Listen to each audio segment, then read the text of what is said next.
अथ तृतीयोऽध्यायः। ॐ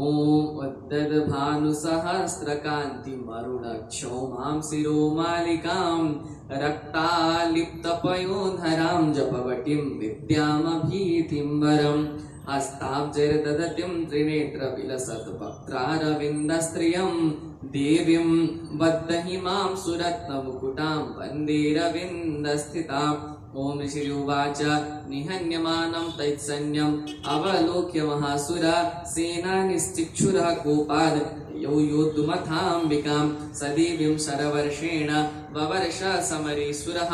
यथा मेरुगिरेः शृङ्गं तोयवर्षेण तोयदः तस्य चित्वा ततो देवी लीलयैव सरोदकरान् जघान तुरघान् बाणैर्यन्तारं चैव वाजिनां चिच्छेद च धनुषद्यो ध्वजं चाति समुत्थितं बिभ्याद चैव गात्रेषु छिन्नधन्वानमाशुगै सच्छिन्नधन्वा विरतो हतासो हतसारथि अभ्यधावत तां देवी खड्गचर्मधरोऽशुरः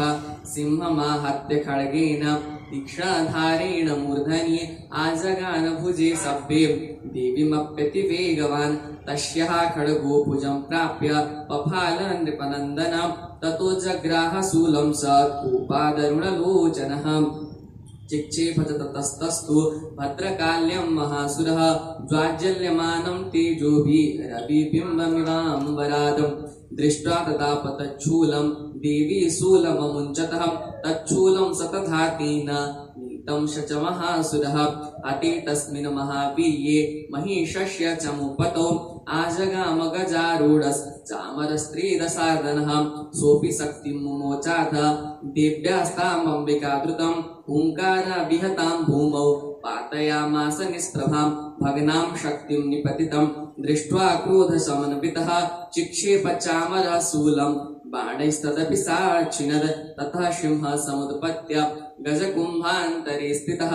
बाहुयुद्धेन युयुधे तेन चैस्त्रिदशारिणा युध्यमानौ ततस्तौ तु तस्मान्नागान् महिं गतौ युयुधातेति संरब्धौ प्रहारैरतिदारुणैः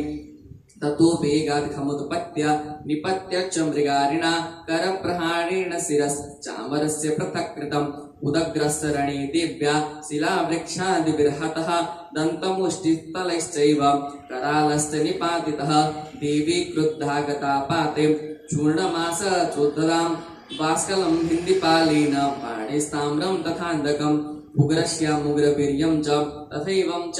महाहनुं त्रिनेत्रा च त्रिशूलेन जघान परमेश्वरी बिडालस्यासिनाकायत् पातयामास वै शिरः दुर्धरं दुर्मुखं चोभौ शरनिर्णेयमक्षयम्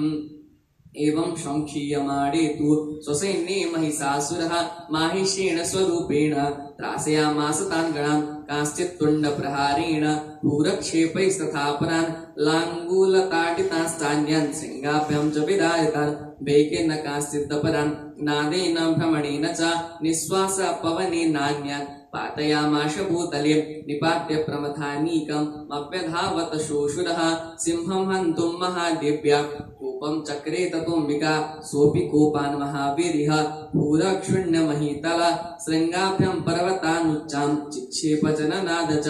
वेगभ्रमणविक्षुण्णा महितस्य विशीर्यतः लाङ्गुलेन हतश्चाब्दि प्लावयामास सर्वतः भूतशृङ्गविभिन्नाश्च खण्डं खण्डं युयुर्धुनः श्वासनिलास्तासतसो निपेतुर्नवशोचला इति क्रोधसमात्मात् मापतन्तं महाशुरं दृष्ट्वा सा चण्डिका कोपं तदवधाय तदाकरोद साक्षिप्त्वा तस्य वैपासं तम्बबन्ध महासुरं तत्याजमाहिषं रूपं स्तूपी बद्धो महामृधे ततः सिंहो भवत्सद्यो यावत् तस्याम्बिका शिरः छिन्नति तावत् पुरुषः खड्गपाणिरदृश्यतः तत एवासु पुरुषं देवी चिच्छेद सायकैः तं खड्गचर्मणा सार्धं ततः शोभुन्महागजा करेण च महासिंहं तं च करसजगर्ज च कर्षतस्तुकरं देवी खड्गेन निरकृन्तत ततो महाशूरो भूयो माहिषं वपुरास्थितः तथैव क्षोभयामास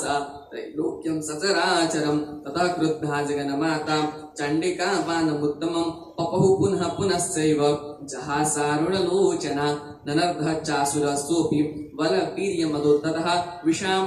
विषाणाभ्यां च चिक्षेप चण्डिकां प्रतिभूधरान् सा च तान्त्रहितांस्तेन चूर्णयन्ती सर्वोदकरैः उवाच तं मदोद्धूत मुखरागाकुलाक्षरं देव्युवाच गर्ज गर्ज क्षणं मूढ मधु यावत् पिबाम्यहं मया त्वयि हतेऽत्रैव गर्जयन्त्याशु देवता ऋषिरुवाच एवमुक्त्वा समुत्पत्य सारूढा तं महासुरं पादेनाक्रम्य कण्ठे च स्यूतेनैनमताडयत् ततः सोऽपि पदाक्रान्तस्तया निजमुखात् ततः अर्धनिष्क्रान्त एवासिर देव्या वीर्येण संवृतः अर्धनिष्क्रान्त एवासौ युध्यमानो महासुरः तया महासेना दिव्या शिरश्चित्वा निपातितः ततो हाहाकृतं सर्वं दैत्यसैन्यं ननाश तद प्रहर्षं च परं जग्मु सकला देवतागणः तुष्टुबुस्तां सुरा देवीं सह दिव्यैर्महर्षिभिः जगुरकन्धर्वपतयो नृत्यश्चाप्सरोगणः इति श्रीमार्कण्डेयपुराणे सावर्णिकमन्वन्तरे देवी महात्म्ये महिषासुरवधो नाम तृतीयोऽध्यायः।